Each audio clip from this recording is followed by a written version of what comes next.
This is the theme music. I don't know what I'm going to put here, but eventually it's going to be the theme music.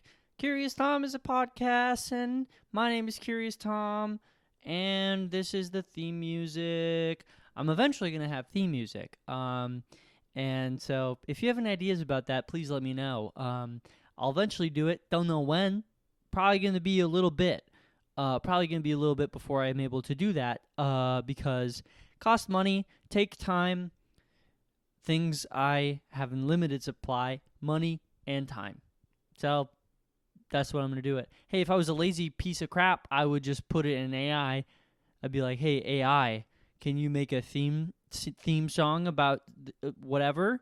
And then AI would be like, yes, and here are all the artists we're going to take from. So I'm a good guy, and I won't do that. So eventually I'll be doing theme song, and I'll also probably be singing it. And that'll be fun, because I can sing.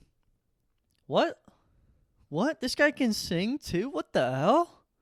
What the hell? This guy can sing? Yeah. Yeah, he can actually. He can actually sing. Was he in choir for 4 years of high school? Sure was. Did he go to all-state choir? Was he one of the special boys selected to go to all-state choir when he was in high school? He was, and he went, and he had a good time. He had a pretty good time. He was in the all-boys choir, and sometimes he listens to that because I think it holds up, or he thinks it holds up. Tommy thinks it holds up as a piece of art. So he did choir, and then did he also do one trimester of a cappella in college and then quit because he didn't like it? Yes, he did. And was it the fault of the people who were running it? No, not really. Were they a little bit too intense and self-serious for his taste? Yes. Were the practices at 10 p.m. to 12 a.m.? They were. Was that why he quit? Probably, because he also had an 8 a.m. class. Okay, welcome to episode 3, folks. Welcome to episode 3 of Curious Tom. Thanks for tuning in. I think 35 of you saw the first episode, and that's pretty cool. And that's about what I was expecting. And it's a little bit intimidating that so many of you are my family. So that's a little scary. Yeah. And it's getting in my head a little bit, and it makes me want to change the tone slightly of the podcast to something more lighthearted, and maybe less talk of cum and jizz and all that kind of stuff. But you know what? I gotta stay authentic. So I'm gonna try to stay with it, because hey, if I am able to grow this, and I grow it by not saying cum and jizz, and all these people start listening because they're like, hey, this guy doesn't say cum or jizz, and then it grows all of a sudden, and then I'm like, okay, I'm comfortable enough that I'm not just saying cum and jizz to my family, then I'm gonna bleep this because no, I'm not. I'm contradicting myself, because if I gain an audience that doesn't want to hear me say that kind of stuff, then and then if I all of a sudden start saying it because I feel more comfortable saying it with more people listening, which is weird, then I think that would be a little bit of a rug pull for them. And so I don't want to do that. So anyways, thanks for tuning in to the first episode. I'm recording this before the second one is released, because tomorrow I'm flying to Portugal with 6 or 7 gay men. I can't remember the full number, but they're mostly gay. They like to say that they're my ally because they're all my friends, and they say they're my ally because I'm like the one straight guy in the bunch.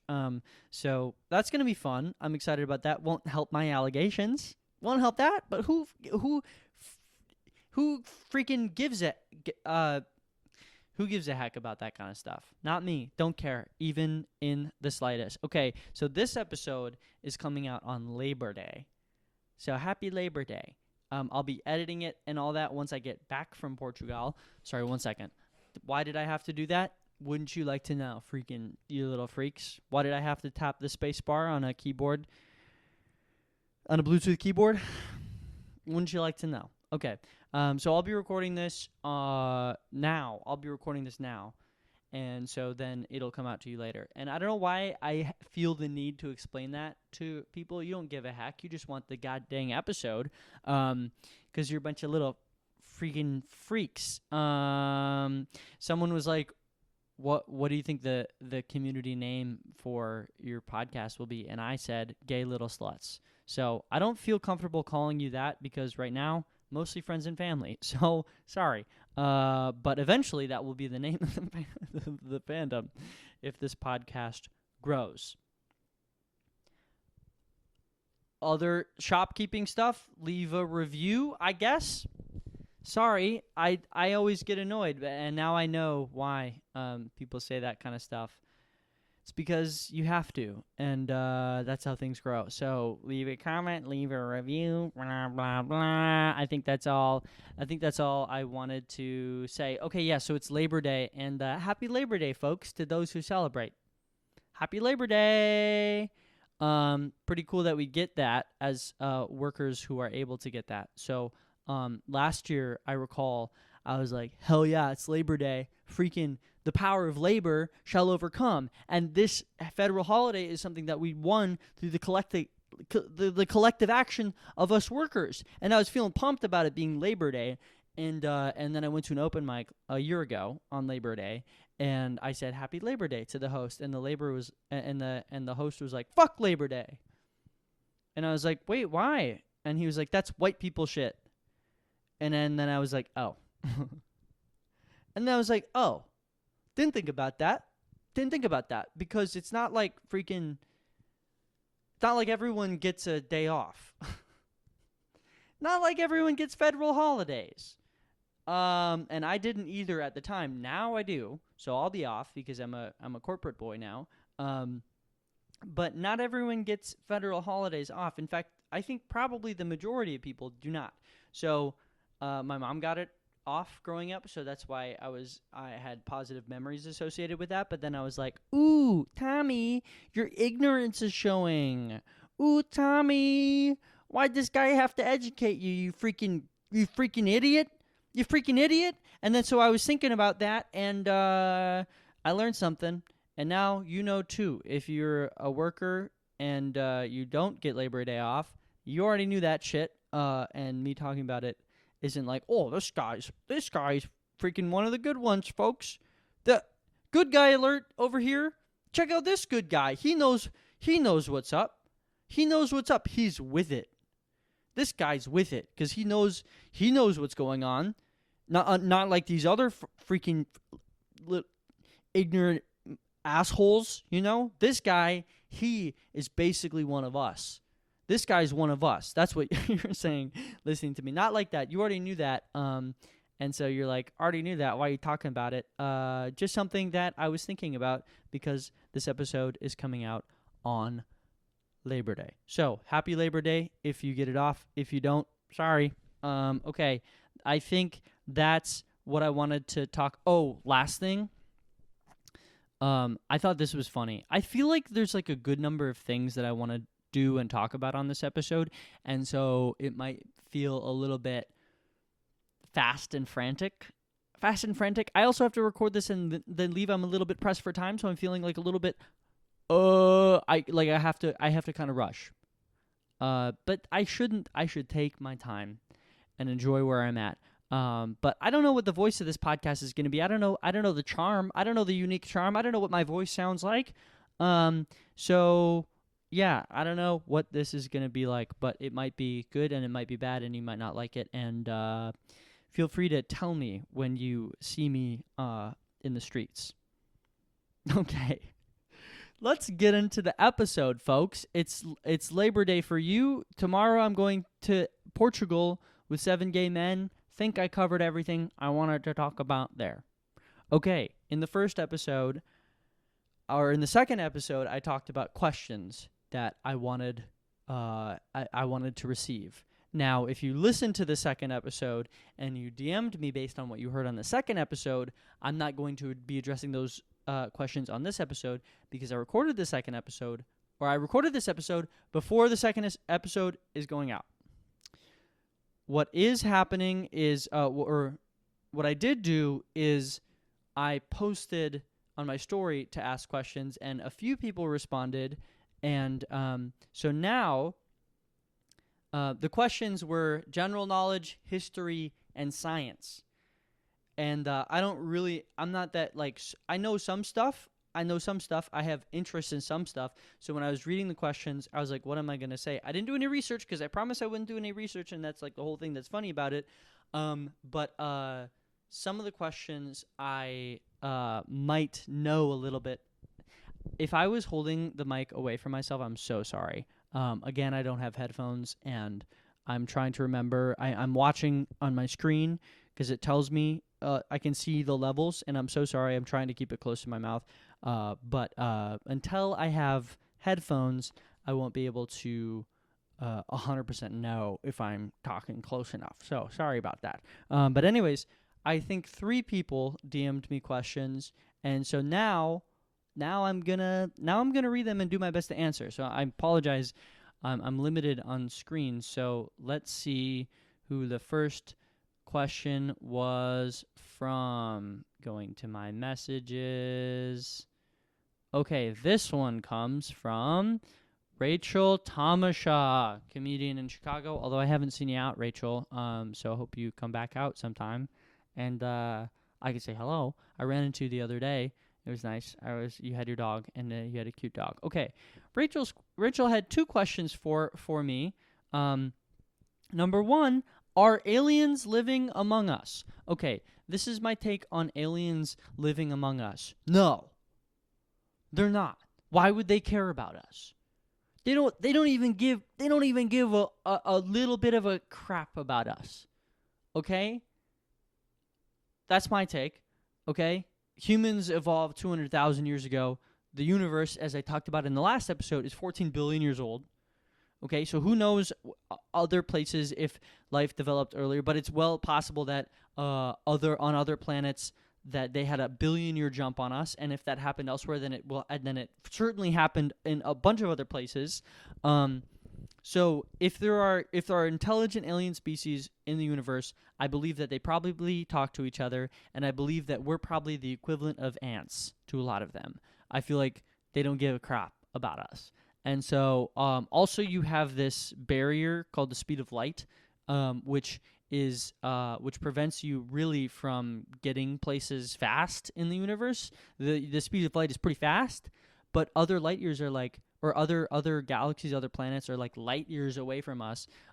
So, that's a barrier for them to communicate. But I feel like, they probably figured out a way to communicate. Maybe something with like entangled particles or something like that, where they like are able to communicate using quantum physics. I don't know.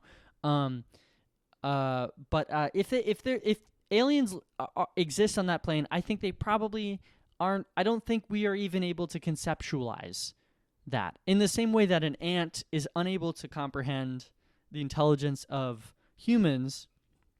I don't think we would even be able to register the intelligence and capabilities of an alien species that's capable of. So I don't think it'd be like the same thing as like looking at an ant colony and being like, guys, stop fighting. Guys, stop fighting. What the hell? And so maybe they like observe us, or I don't know. No, that's my answer. I don't think they give one single crap about us. Or maybe if they do, they observe us. Or maybe if they observe us, they would be living among us because they're curious. So I could go either way. Now I'm talking myself out of it. Okay, so I think if they are aware of us, then maybe they're living among us because purely out of curiosity, but I don't think they're probably changing anything, like in our politics or anything like that. And also people talk about like the government hiding alien conspiracies from us. If there are aliens, why would they talk to our government? Why would that be their first priority? It's like, hey, you know who I need to talk to right now? George Bush. hey, there's an intelligent alien species living in the Milky Way on this planet they call Earth. You know who I want to talk to right now is Bill Clinton. Hey, Bill, we're going to let you know that we're here. Make sure not to tell any of your citizens in your government. That seems absurd to me. So it feels weird that the government would be even capable of keeping something like that from us. But also, I don't know. I don't. That kind of explains my take on that. Okay, that was a long answer for that. Okay, what's going on with the Egyptian pyramid? Nothing. Nothing's going on. God forbid people in Africa were able to achieve something without the technology that we currently possess. Is really the only way that we can conceptualize them doing something like that with the help of aliens? Are you serious? It's well documented. We have science and history about how specifically they made the pyramids, and it's amazing. It's an amazing feat of human accomplishment. And also, a lot of people died. A lot of people died making those. But like, in terms of like a monument to human capability, it's pretty impressive. And I think it speaks to how we think about black people in Africa that were like, they needed aliens' help. Okay, so there's my take on that. Okay, so this next one comes from my cousin Ellie. What up, Ellie? Thank you for asking questions. Ellie had a lot of different questions for me. I didn't do any research on them, but I did read them. Okay.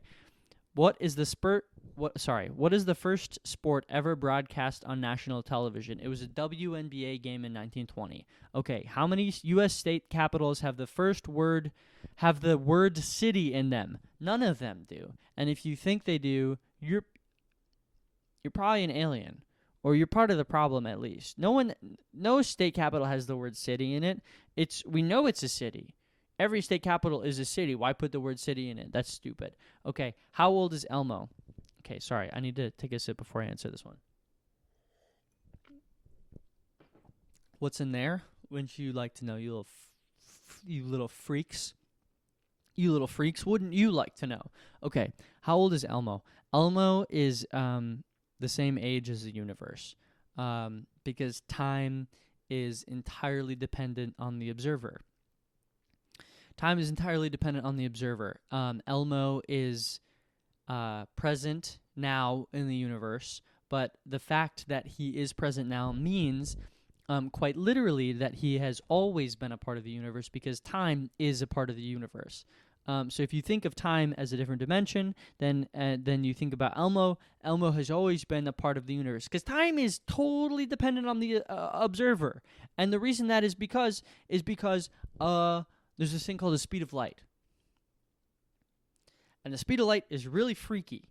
And it tells us about time. And Einstein was the first one to figure this out. And Einstein was brilliant. Einstein's my favorite guy.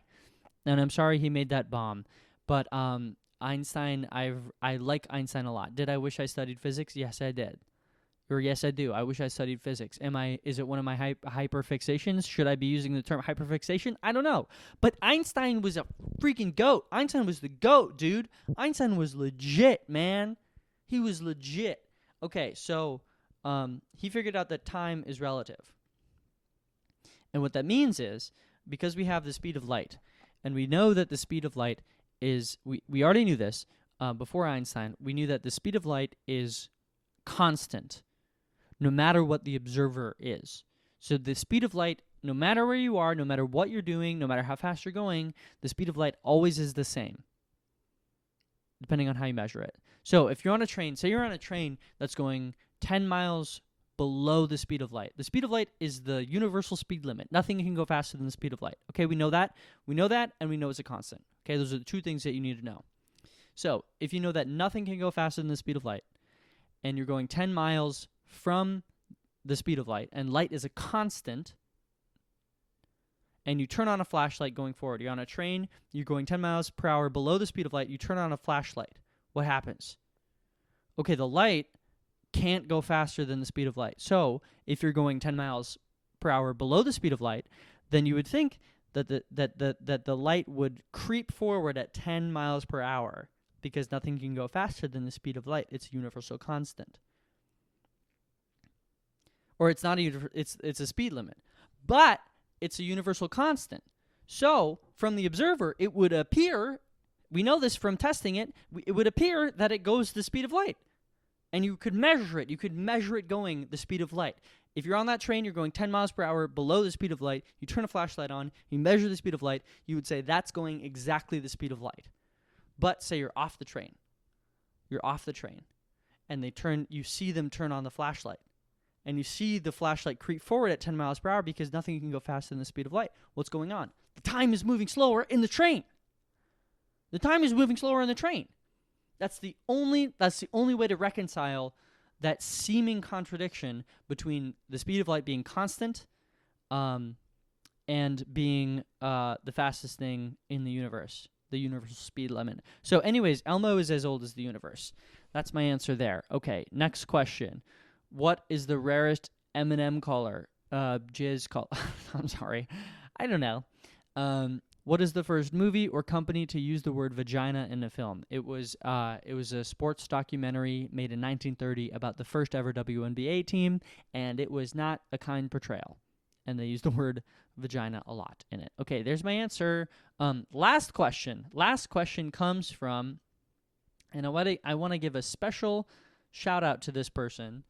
Mama Eve is this person's stage name, and I won't say their real name because I don't know if you want that out there. So Mama Eve, on Instagram, MAMAEEF. Okay, Mama Eve, comedian in Chicago. I've seen them go up. They're great, very funny. And they also DM'd the account for this. They DM'd and they just like had some really nice things to say. They just like really, because they listened to the whole first episode. So if you're listening to this, Mama Eve, thank you very much. That was very kind of you and very encouraging. And so I appreciate that. And you also asked a question, which is, what is cold fusion? Okay, so cold fusion is basically, well, I can explain. Let me explain regular fusion first, and then we'll get into it. So fusion. Let me first explain fission. Okay, so fission is the splitting of particles. You send, I think it's a neutron. Can't be sure of that. I think it's a neutron. You send a neutron at typically a big fat uranium atom because uranium is like really fat, really big. And you send a neutron at the atom, and then it splits the atom in two, and then it creates two new neutrons, and then those neutrons each have a chance of hitting two more uranium atoms. And then the process continues, and that's how you get nuclear fission. So when it's uncontrolled like that, when it creates two, when it's uncontrolled, when it creates two, then you get a nuclear bomb. That's what the Nagasaki, Hiroshima, that's what that was going on.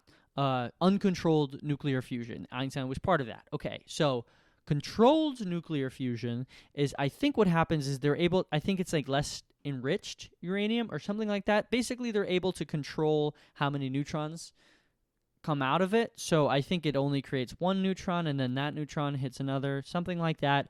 Basically, you're able to create a lot of heat. But the problem with that is it creates a lot of radioactive waste. And so you have the chance at these disasters, which have happened, like Chernobyl and whatnot. So that's nuclear fission. Fusion is the opposite. So instead of splitting an atom, you're smashing two together and then creating one atom, and then that atom also releases two, and then the process continues in a similar way. And uncontrolled nuclear fusion, we've been able to achieve, and so we have fusion bombs. And then, that's how you create fusion bombs. We have not been able to create controlled nuclear fusion. We've been trying. And the advantage of nuclear fusion is you don't need, I believe you don't need, like, uranium. There's less radioactivity. I don't know. My understanding is that there's less downsides to nuclear fusion, and it's basically free energy. So that's what people are working on. And cold fusion is that if it's in Alaska. Okay. Those are all the questions that we have for today. We're already at 24 minutes. We're flying along. We're flying along this episode. What do I want to talk about? Okay, so this is the last time I'll talk about the TikTok I had. And I meant to talk about it last episode, but I forgot. I just think this is very funny. One of the comments was, so it's a lot of, if you're not caught up, it's a lot of trans women following me because they see, I don't know, they're like, you're going to be trans. Or they just like what I have to say. Excuse me, burp. And I'm not cutting that out because I'm not fake. keeping the burp in. That's one thing about me. I'll keep the burps into the podcast, okay? Because I'm not fake. I'm honest. Okay. Yes, a lot of trans women follow me, and I just thought that one of the specific comments was really funny. Someone was like, "Hey, just try HRT." just try HRT. Hey, give it a shot. Hey, there's no, you can stop after a month, and there's no side effects.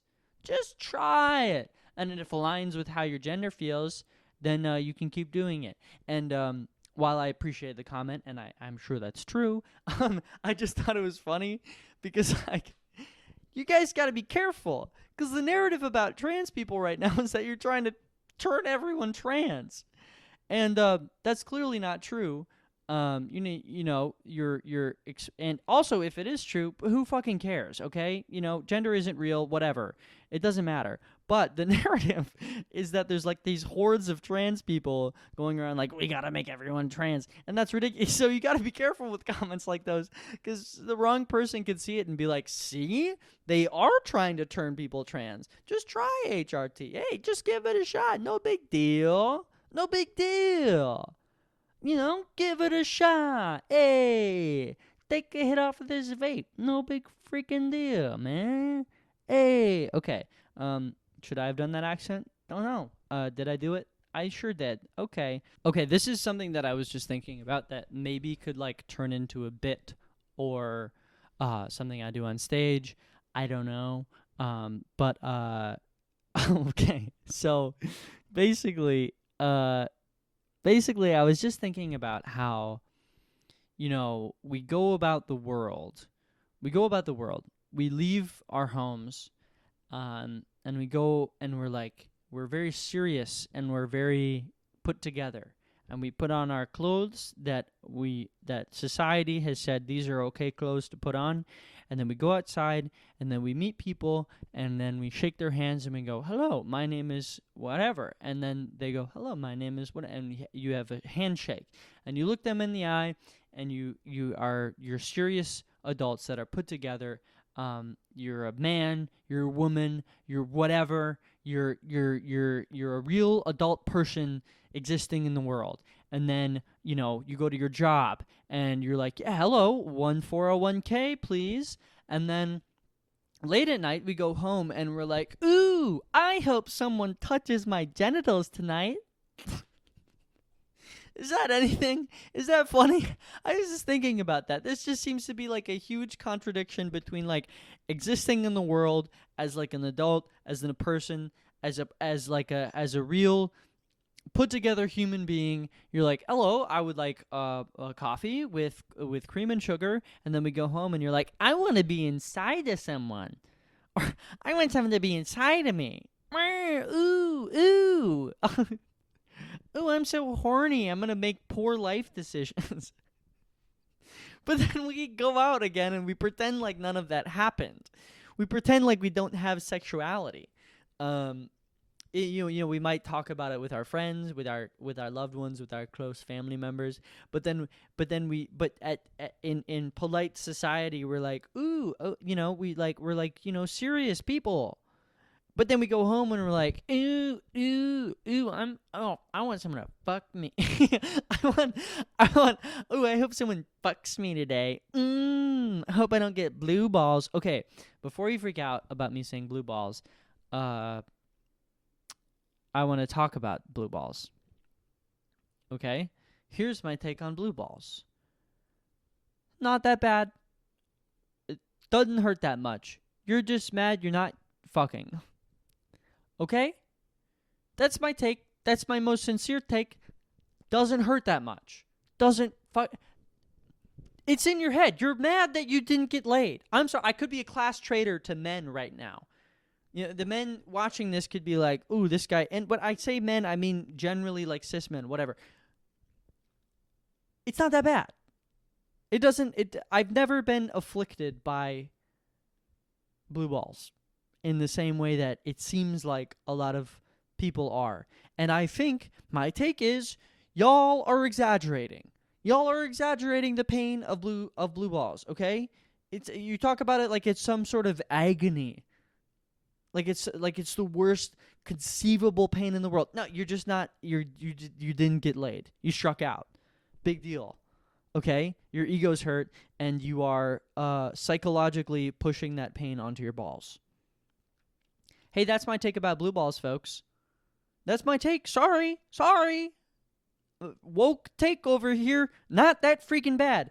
And here's an even hotter take. Even if it was like some of the worst agony that you could possibly experience, don't say it. Don't ever, to a woman, to whoever you're with, what's she gonna do about it? You know? Change your mind and fuck you? Is that what you're hoping to get out of saying something about it? You know? Because a lot of that is. Obviously, a lot of, like, people complaining about blue balls is like, ooh, I hope she takes pity on me and makes me come.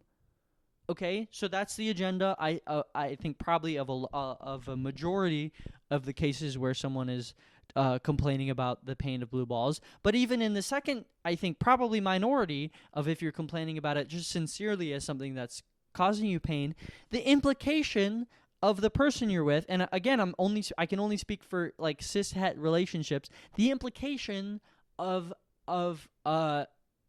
acknowledging that you have blue balls is that, hey, I'm experiencing this intense pain right now, and the only way to resolve it is if you change your mind. Okay? Is if you change your mind on the boundary that you set or whatever. Sorry, might be a woke take, but I think you should never acknowledge it. What the fuck is she gonna do about it? What's she gonna do about it? Change your mind? No. Okay, so that's my take about blue balls. Don't even acknowledge that it's a pain that you're experiencing, if it is. And also, don't think it's that bad. I think you're just mad that you didn't get laid. Okay? Here's my take about blue balls. Might be too woke for some of you motherfuckers. Okay. I had a few other things that I thought I could talk about, but we're already at 30 minutes. So maybe I'll cut some of that. I have one. Okay, I need to take a sip for this.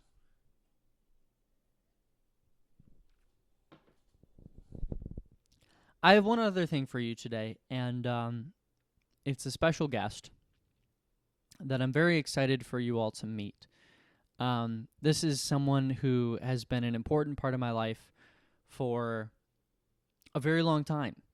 Some could say that it was my first friend, and I think he has something that he would like to say to the podcast. Hey, Tommy, are you about to do a stuffed animal bit? Yeah, I sure am. Are you sure you can pull that type of thing off comedically without it coming across as cringe and derivative? No, I'm not sure about that, but I'm going to do that. Oh, is it because creative endeavors are fulfilling and taking risks is satisfying? Yeah, that's exactly right. Okay, so here you go.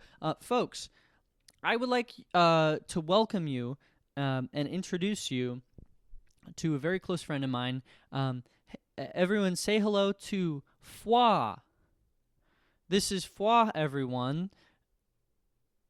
François was, his real name is François, but I got François when I was 2 years old, and I couldn't pronounce François, so, I couldn't pronounce François, so I started calling him François. So this is François, everyone. François, say hello to the Curious Tom podcast.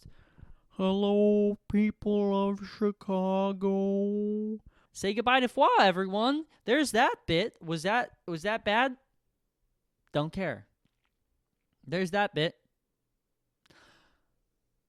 We're at 37 minutes. Or maybe a little bit less because I recorded a little bit at the beginning and I'm probably not going to include all that. Folks, I'm going to go to a roast battle and roast my friend Ian Zide. And we're going to say some horrible things to each other. And, that's how it's going to be. That's life, That's what you got to do in a roast battle. You got to say horrible things to each other for clicks. So, I think we covered everything that I wanted to cover today. Leave a review. Subscribe. And Curious Tom, episode 3, out.